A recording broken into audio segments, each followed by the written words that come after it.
Hello, mate. How are you doing? All right. So, Good afternoon. Welcome, Daniel, joining us at the Assetwize boardroom. Manor. Thanks, Craig. Thanks for having me.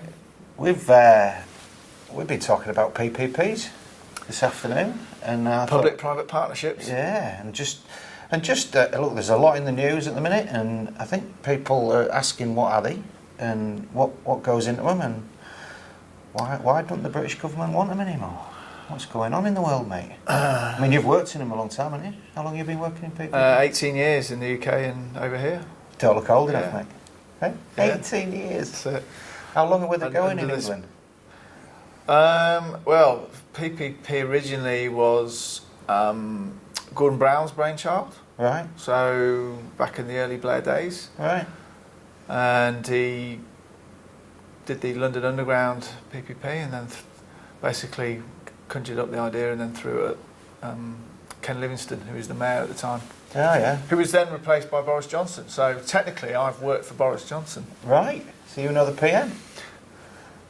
You don't want to admit that. I know how he works. Very suitable timing, mate. Hey, Right, yeah. the new PM, Boris. Anyway. No But yeah, comment. they've been around a long time.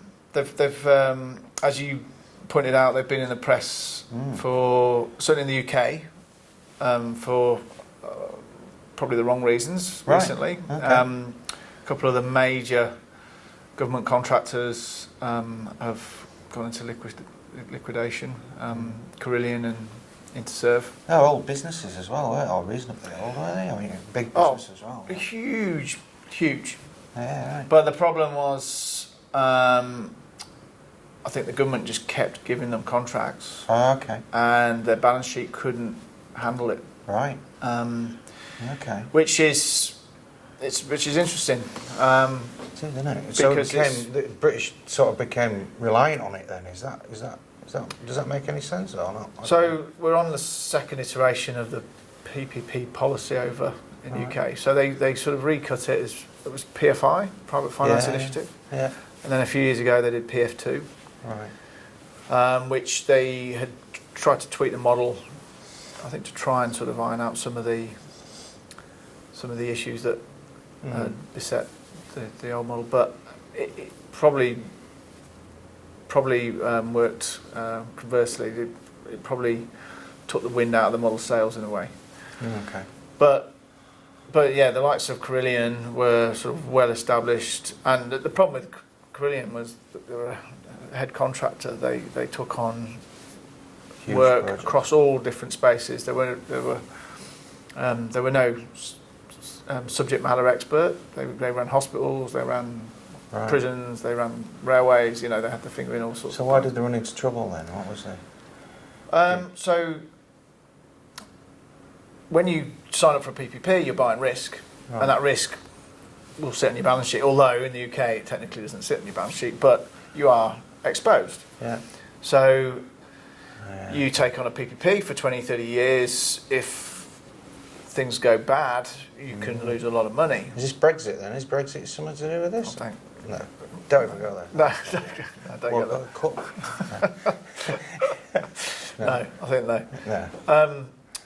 But usually in PPPs, you've got, because of that risk share transferring model, there's a, and this is why the procurement process can take so long, because a lot of diligence is put into that transaction. Into the model and getting it all sorted out ready. Yeah, so the financial model sort of pulls it all together, but a lot of work's done on the state side and a lot of work is done on the private sector side. When the consortia are forming, when they're doing their proposals, putting their price together, they're trying to preempt everything that potentially could happen through the design, the build, the operation. And if you're bringing in, asset management, and there will be quite stringent asset condition requirements, you've got to model that. Right. And so this process of diligence is all wrapped up in the financial model, but similarly, the state will vet the players, Right. because they need the comfort, and as it's happened over here with Arat Prism, where it took a builder on that couldn't didn't have a balance sheet big enough to take on that risk. So if it did go wrong, and they went under. Oh, right. But that's part of the diligence process in PPP. So someone wasn't doing their job properly. Right. Okay. So they were accepting too much work, and essentially it all blew up. Correct. Oh, wow. Yeah. Okay. So as a consequence of that, and this is potentially the really interesting thing, UK government has reacted and said no more PPP, which is, it's almost impossible to see how that could happen. You need private finance to do the big jobs, to do infrastructure work. Correct. And manage the budget. You know? Yeah, absolutely. You can't just take it out of the of tax revenues. Yeah. But that's what they've said. And perhaps even more interesting, the UK auditor has come back and said there is actually no conclusive evidence of whether the PPP model is a good thing in terms of delivering value for money or not. Wow. Okay. And that's just because of time, or what's the word? The analysis of information based on them to date over the last 30, 40 years or whatever. There's not enough to say whether it works or not. You'd think that there would be, over the 40 years plus that PPP has been in existence in the UK, you'd think that there would be sufficient pool of data to support yes or no conclusive findings. But there isn't. But there isn't. Right. Which is pretty shocking, really. Right. And that's because the risk's just been waylaid and they're not really looking at it, Look, I think in my experience, I'd say there's so much onus put on PPP at the transaction stage. Right. But then beyond the transaction, the transaction can take a couple of years, but the operational phase can be 20, 30 years. Potentially even longer. And I think there's a lot of, it's not on my watch, potentially.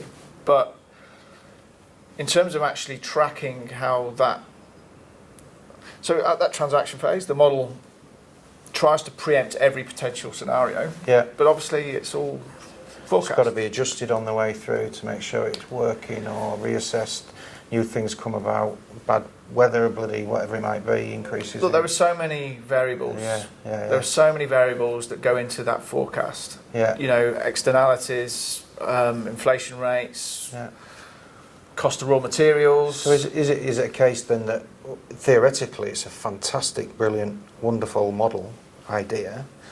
It works for the people at the beginning because they can see an income or they can see a forecast, they can see it.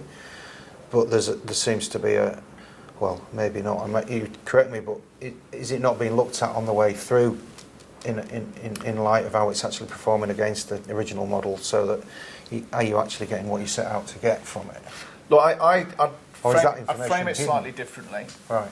I think there was an opportunity there to harness that diligence, harness that work and effort that's gone in up front. Yeah. To really sort of map out how successful the project is and steer the ship. Yeah.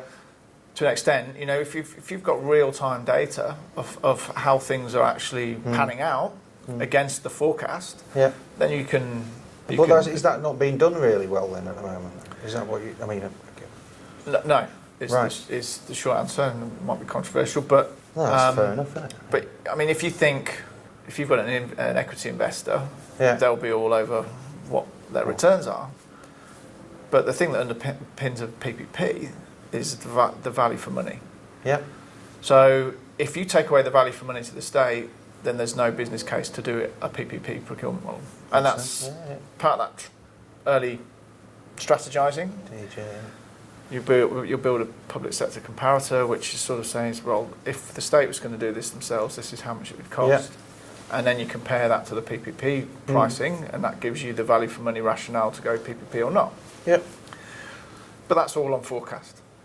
So the actual sort of checking and the realisation of that value for money proposition is not done. Wow. And Not done systematically, I should say. You know, I'm sure the individual business. I'm sure there are managers looking at this, you know, within the state, and you know, you want to make sure that you get the performance that you need, that costs don't blow out, and you look, it's sort of managed on that level.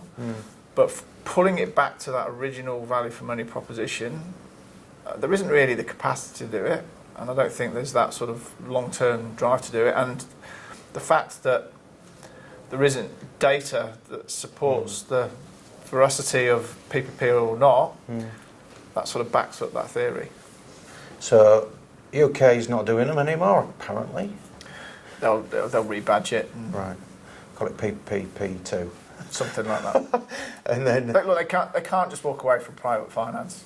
So yeah. So as much as they've made a big song and dance about, and rightly so, you know, there's a lot of political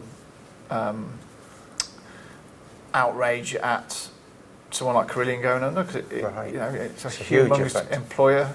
Huge effect on So put all these projects and jobs on the line, and as per usual, it's the little man at the bottom of the ladder that takes the hit. But so there is a lot of public pressure in that sense. But so, you know, I think, you know, assurance and governance, they will be front and centre. Transparency and accountability. You know, and I think that's where the criticism of PPP potentially is valid. It is a sort of closed shop. You set a contract with a special purpose vehicle. You know, that sort of their finances are ring fenced, so they don't have to declare how they're operating because they're literally set up for that project. So, you know, to Joe Public, it is a bit of a black hole. Yeah, black hole, grey area, grey hole. Grey hole. So, look, I think it'll come back in a different form. I'm an advocate of the model. Yeah. I've worked in the model a long time. I've seen the benefits, and I'm a firm believer that you can actually, if you structure it well, and you leverage the diligence and the risk transfers and the mechanisms that are built into the model, and they are, you just got to tap into them, then I think and do a lot of these... Sorry? And get the right people in the right place. Yeah. You need the right people. It's always down to the people in the end, isn't it? Yeah. Yeah, correct. Well, thanks for your time, Daniel. That was good. Thanks. You're welcome. Thanks for having me. It's all good.